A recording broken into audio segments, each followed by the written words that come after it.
Assalamualaikum warahmatullahi wabarakatuh. Perkenalkan, nama saya Derpi Julfani, saya dari MP1 semester 6. Di sini saya akan menjelaskan pentingnya evaluasi dalam pendidikan. Evaluasi sangat penting bagi berjalannya suatu program, baik itu program pendidikan, pembelajaran, ataupun pelatihan.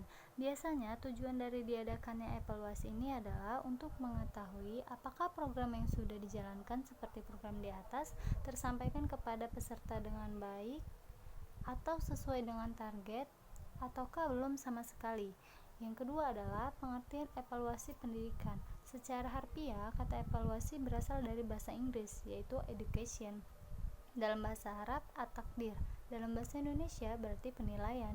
Dengan demikian, secara harfiah dapat evaluasi pendidikan diartikan sebagai penilaian dalam bidang pendidikan atau penilaian mengenai hal yang berkaitan dengan kegiatan pendidikan.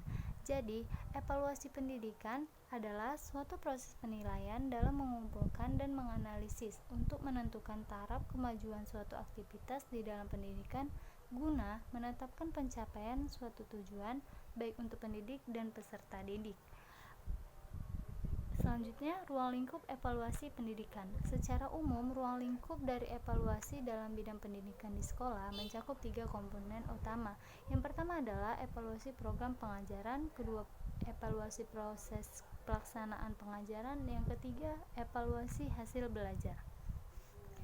Selanjutnya ada fungsi evaluasi pendidikan. Bagi pendidik, secara didaktik evaluasi pendidikan itu setidak-tidaknya memiliki 5 macam fungsi.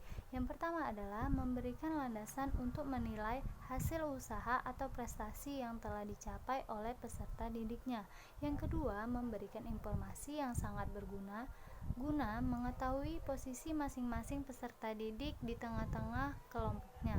Yang ketiga, memberikan bahan yang penting untuk memilih dan kemudian menetapkan status peserta didik. Yang keempat, memberikan pedoman untuk mencari dan menemukan jalan keluar bagi peserta didik yang memang memerlukannya. Dan yang terakhir, memberikan petunjuk tentang sudah sejauh manakah program pengajaran yang telah ditentukan telah dapat dicapai. Yang selanjutnya, prinsip-prinsip evaluasi pendidikan. Menurut Abdul Muzid dan Jusum Muzakir tahun 2010 mengatakan bahwa ada 3 prinsip evaluasi yang harus diperhatikan. Yang pertama adalah prinsip kesinambungan. Dalam ajaran Islam sangat diperhatikan prinsip kontinuitas, karena dengan berpegang dengan prinsip ini, keputusan yang diambil oleh seseorang menjadi valid dan stabil dan menghasilkan suatu tindakan yang menguntungkan, serta untuk mengetahui perkembangan peserta didik sehingga kegiatan dan kerja peserta didik dapat dilihat melalui penilaian. Yang kedua adalah prinsip menyeluruh. Prinsip ini melihat semua aspek seperti aspek kepribadian, ketajaman hafalan, pemahaman, ketulusan, kerajinan, sikap kerja, sama, tanggung jawab, dan sebagainya. Yang terakhir adalah prinsip objektivitas. Prinsip ini dilakukan berdasarkan kenyataan yang sebenarnya, tidak boleh dipengaruhi oleh hal-hal yang bersifat emosional dan irasional. Allah Subhanahu wa Ta'ala memerintahkan agar seseorang berlaku adil dalam mengevaluasi sesuatu. Jangan karena kebencian, ketidakobjektifan evaluasi yang dilakukannya.